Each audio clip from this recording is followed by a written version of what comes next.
Good afternoon, listeners. In this episode, we'll be talking about healthy eating habits, food trends, and culinary experiences. You are with me, Tandiwe Machinjiri, and Eunice Mwasi. our first question is: what are some key components of a balanced diet that promote overall health? I think some of the key components of a balanced diet include a variety of fruits and vegetables, a whole grain meal, lean proteins, healthy fats, and adequate hydration. As we learned in the primary schools, they were teaching us about six foods, Six meals, six courses. something like that. So I think as we're eating, as people, we should make sure that at least in a week or in 2 days or in 3 days, we should make sure that we have eaten all the 6 parts of food, so that we should actually have a healthy body and we should actually stay away from diseases. So as we're eating, we know that in African countries, a lot of African countries, it's hard to find food, and as you can see, in Malawi there's food insecurity. Yeah. A lot of people cannot practice good healthy eating habits, but at least in a week, seeing or making sure that those that have the capabilities of finding food, seeing and making sure that we have had the 6 groups of food, 6-course meals. that can actually help us to have healthy bodies and live our lives longer. I don't know what your thoughts are on that. Yeah, it's true. My thoughts are also the same. A diet should have 6 components, which include vitamins, proteins, carbohydrates, you name them, fats, a lot of them. And this can be a variety of fruits, vegetables, whole grains, lean proteins, adequate hydration. Water is also essential. Very essential. A diet should have what I need. It should have carbohydrates, it should have proteins, it should have fats. For, I think, these 6 parts or 6 courses help in the help in building the body. We used to call them bodybuilding foods. Yeah, I remember now. Yes, bodybuilding foods, like nsima, That's very true. groundnuts, all those, you name them, there are a lot.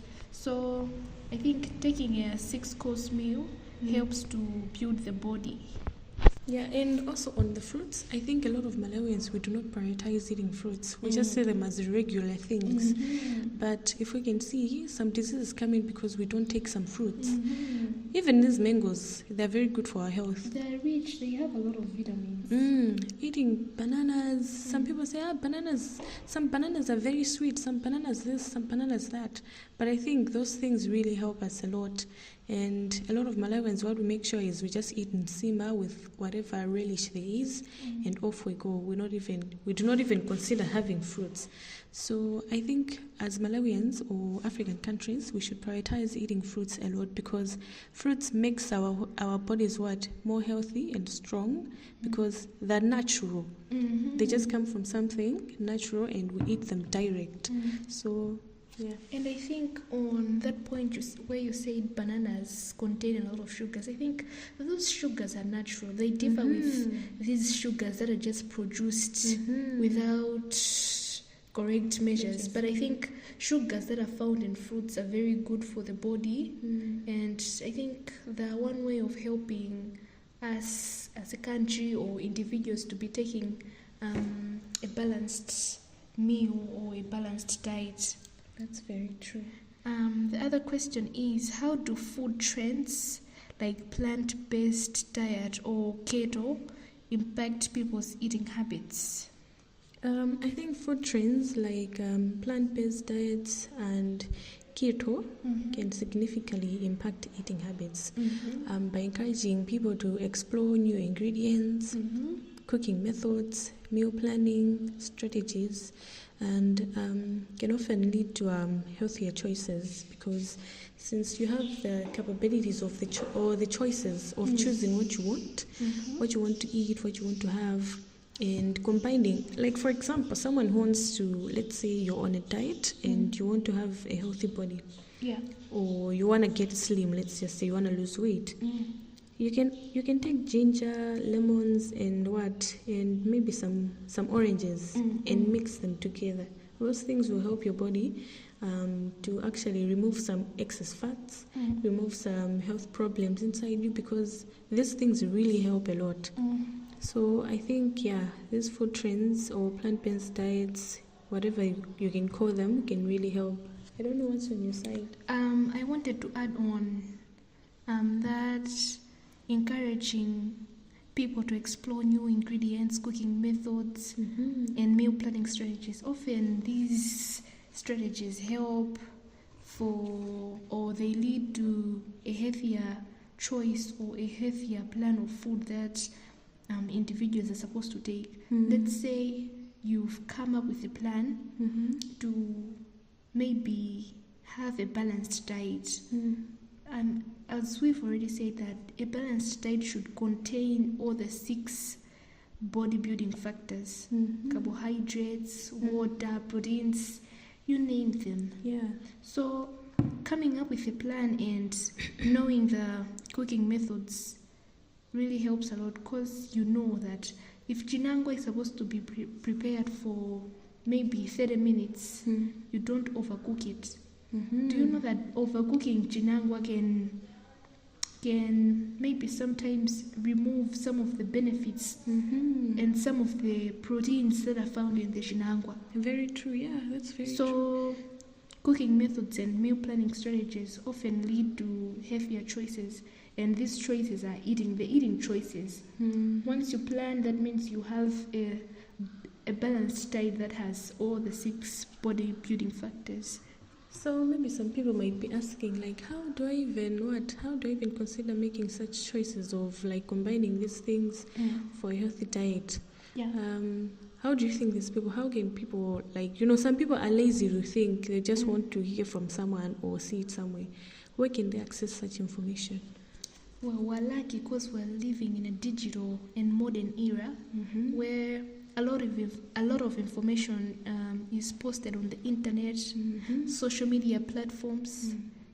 I think if somebody has the access or the ability to access social media or maybe the internet provides a lot of tutorials where you see that for me to have a balanced diet, I think if it's a dish, it has to have the steamer, vegetables.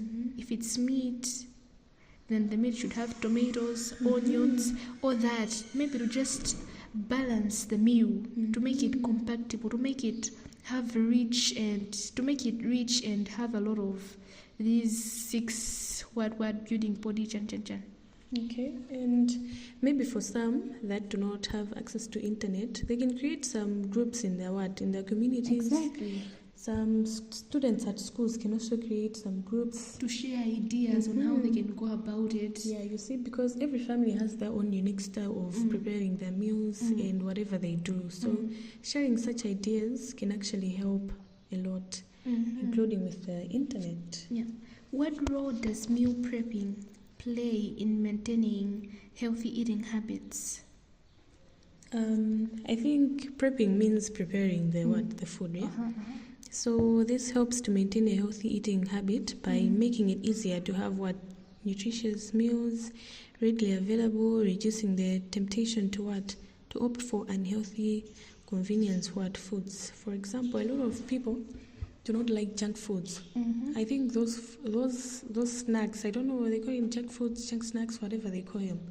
I think those things sometimes they trigger our health, because we do not know some products are uncertified. Exactly. But if you can see a plant like let's say for example chinangwa or chimanga, those things you really know that they came from they were harvested and they have been packaged. So when you buy such things, you know that these things are certified, these things are okay, I can cook them and eat them, rather than buying some crisps or buying some noodles, whatever they can be. Those things can trigger our health. So I think considering prepared meals is much more better and far much more better because it will really help us people to have a long sustainable life. And as for kids, we love junk foods. So as parents, you need to make sure that when you're giving us kids food, when you're giving kids food, it should be a prepared meal rather than something that you've just brought from the shop that is unprepared, because it might trigger the child's health. And on that point where you've said that the food should be prepared rather than junk food, and some parents have a habit of giving money to kids, money for lunch, money for break, money for what, money for this, money for that. Even though you've mentioned a lot of junk food, I heard you mentioned of noodles, some Lays, what.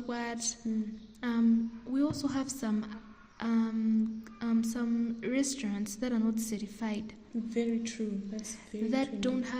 Restaurants that don't have good measures of preparing the food.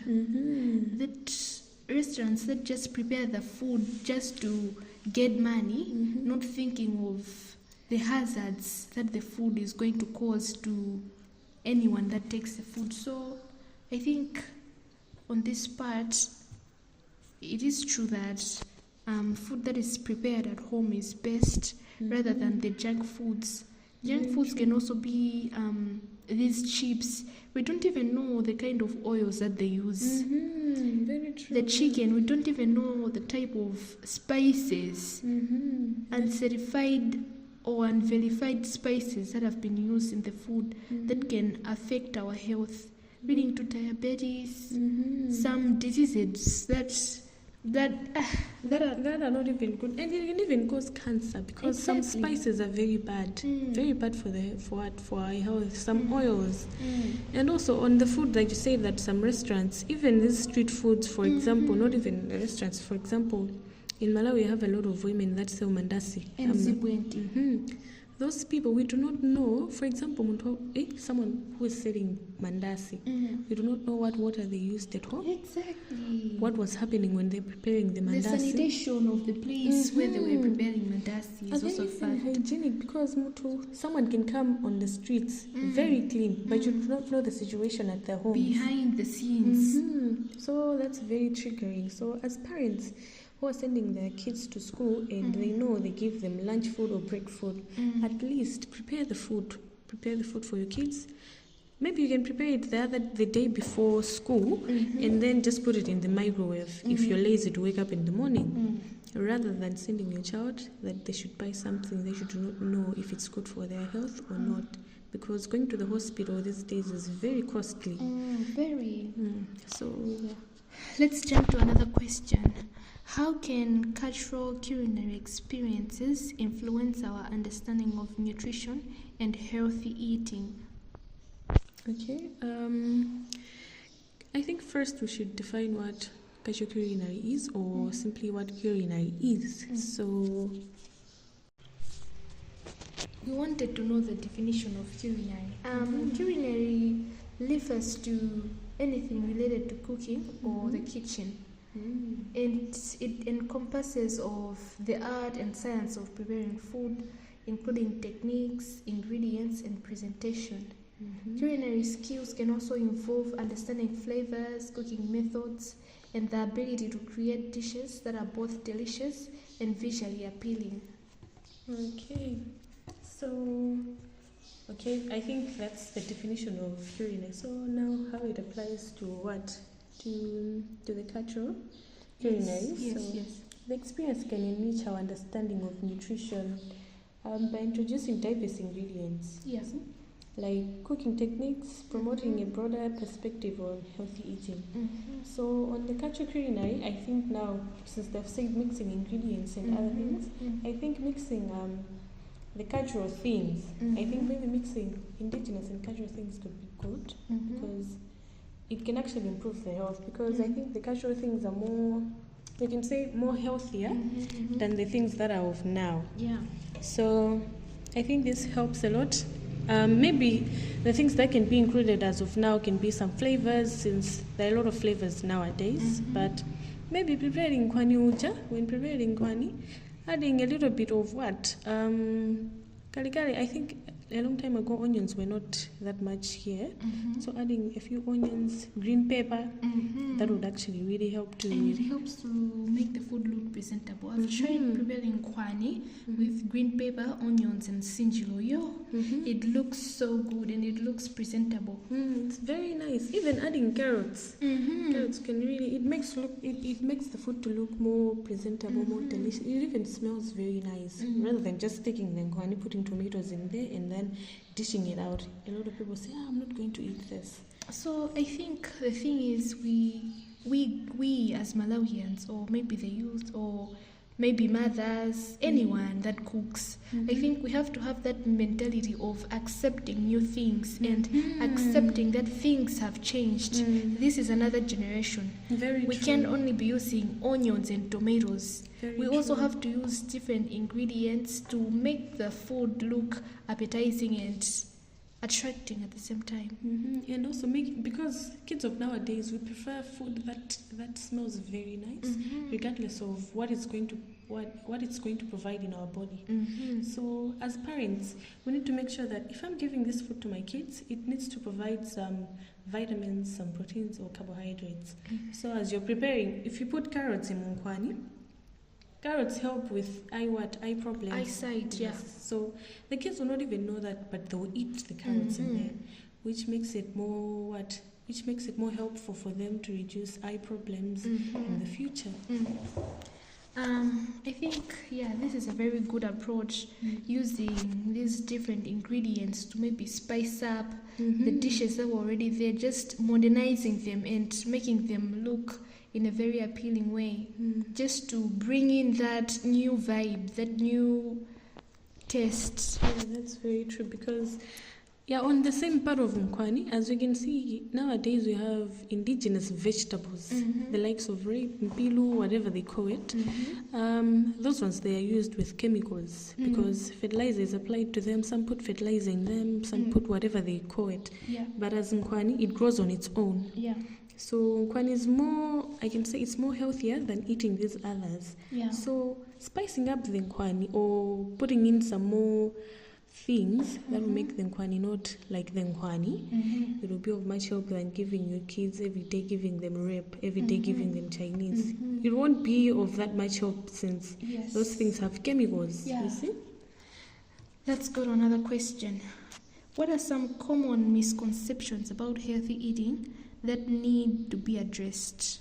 I think there are a lot of misconceptions about eating. Can I answer this one? Okay. I think the common misconceptions about eating about healthy eating include the belief that all fats are bad, that healthy food is always expensive, and that dieting requires extreme restrictions rather than balanced choices. I think these are very bad misconceptions. Misconceptions are always bad, Yeah, they're always bad. And it's high time we guys realize that fats are not always bad. There are a lot of fats. Fish has some fats. And you find it that in some villages they say, kids are not supposed to take fish because they'll have high pressure. What do they call it? BP, high blood pressure, because they are consuming fish. Those are lies. Those are very big lies. Very big lies. They're supposed to take the fish for them to have the proteins in their body. Yeah, that's very true. And on the part of saying healthy foods are expensive, those are lies, because as we can see, let's compare life in the rural areas and in the town areas. We can see that people in the rural areas have more healthier bodies than us. Yes, they might not look healthy, but they are healthy. They are. They're very healthy because they do not consume things with a lot of chemicals like we do, because most of us in the towns, in the towns, we actually consume a lot of things saying these are healthy for me, not knowing those very same things are very bad for us. For example, I can give examples of drinks, juices, fizzy drinks, more especially. we're saying, these drinks are very nice for me, what, but you do not know that they're destroying you inside. You do not know They some cause other. a lot of problems, ulcers, gases. You see, comparing to the people in the rural areas, they'll go and pluck an orange direct from the tree. Papayas. You see, those people will get the required things that will help them build their bodies, rather than us who will get something from a secondary level. You see, so yeah.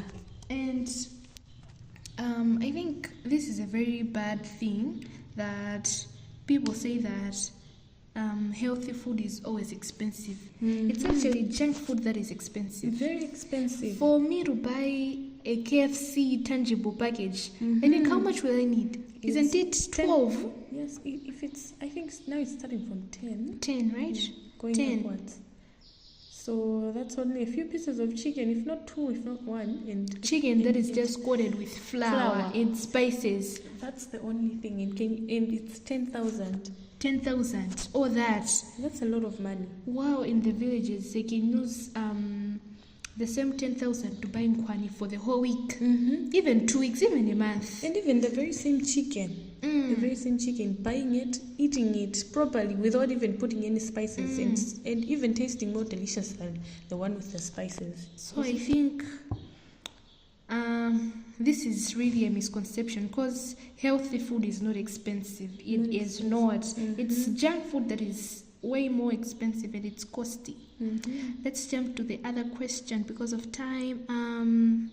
How do social media and food influencers shape current food trends and healthy eating practices? I think that has a positive and negative side, right? Yeah. Because I think It has its positives and its negatives. Yeah, because some other people might be promoting something, but that is very bad for our health. That can bring some damages to our health. And since social media, there's too much like bandwagon, we would say. A lot of people can just say, that's very nice, I've tried that, I've tried this, it's nice. Just backing up a product because they want to help their friend make money. You see? So I think social media actually is helping, and it's not helping. It's putting other people's lives at risks. Because, for example, people say you should drink cloves because they help in what? Regulating the body. They help in something, preparing the body. But you do not know that the very same cloves can actually destroy your health. They have negative impacts, You see? like a lot. So someone might say, boil a full spoon of cloves, or boil a full cup of cloves, and then drink the water, not knowing that that might also damage your health. So I think there's a good side and there's also a negative side, because some other people also come there on social media and they tell you that try drinking ginger, this and this, it'll help you to remove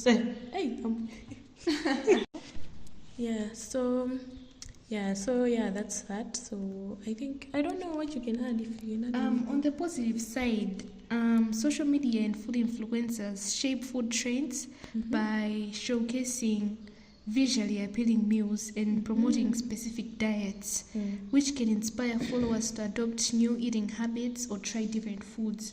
For example, somebody posting of how you can eat chapati with maybe mincemeat. I think it gives somebody that has never tried that combination to have that heart of, I want to try this. So even though social media is affecting this whole combination of healthy eating negatively, it also has its positive impacts, because it also helps in how to make a balanced diet well, and how it can help in building the body. What are some easy and nutritious recipes that can be incorporated into a busy lifestyle? I think, what are your thoughts first? Let's hear. I think with how things have changed right now, easy and nutritious recipes might include maybe mixing vegetables with different things. Maybe now we can mix ziteba, boiled potatoes, peas, carrots, green peppers, salads, just to maybe for somebody who has a busy schedule to maybe still take vegetables. Yeah, that's very true. And also salads, fries, potatoes, a variety, or maybe just a variety of colorful vegetables to just maybe match in with the busy schedules, because it doesn't require a lot of time to prepare. And also on the, maybe we can also add on the fruits, making some drinks out of them, like a natural drink, like peeling maybe some lemons, peeling some oranges, and then mixing them together with some mangoes or whatever fruit you want. Mixing them together, it can also bring some good healthy building things inside. Yes. So I think that would really help a lot. Those recipes are good. How can mindfulness and awareness of food choices contribute to healthier eating habits? I think mindful in food choices contributes to healthier eating by encouraging individuals to pay attention to hunger cues, savor their meals, and make conscious decisions about what they consume. Just by having that feeling of wanting to know, is my food good for my health? Is this KFC chicken that I'm taking, won't it have some negative impacts as time goes? So I think having time to think about what you're consuming really helps a lot, because you reflect on the food and its negatives and its positives. So it helps one to make a very good decision, because if you know that the food that I'm taking is going to, let's just give an example of junk food. If one continues to take junk food, let's just say it for 5 years, the junk food might have its strong negative impacts on the person's life. So I think this process helps one to reflect on the food that they take and make a very good informed decision. And also, since you have said that someone thinks about the food they want to waste the money on, I think it helps also to reduce costs, unnecessary costs, because through thinking that this food is not essential for me, this food is not for me, you can save money. And some people, they even have allergies or diseases that they come in after they have consumed certain products. So after one has reflected, if I have fizzy drinks, my ulcers are going to start. If I have this, my ulcers are going to start. I think reflecting first on something, and also reducing peer pressure, standing on one thing, because there's a lot of peer pressure out here, and there are a lot of products that are coming out. So everyone wants to try something new. So I think trying to reflect first on something before consuming it would really help, and also it would reduce unnecessary expenses, because as we grow, bills and whatever responsibilities that we have are encountered on. People rely on us a lot. So what if we die simply because we are having junk foods? Like you said, in the next 5 to 10 years, there are going to be consequences of what you were consuming. So let's think about our health first before anything else. What are the benefits of incorporating seasonal and local foods in our diets? I think incorporating seasonal and local foods into our diets offers a much wider benefits, like high nutrient contents. They can be a better flavor. They can support local farmers, and I think supporting local farmers is actually the very essential thing about incorporating season in local foods. Because a lot of people prefer to go into the shops to buy whatever foods they find in shops, but those things, we should know that they have a lifespan. Some people can leave the food in the shops knowing that it has expired. Exactly. So, for example, mostly on the milk, milk it doesn't have a much long lifespan, because it decays, it expires.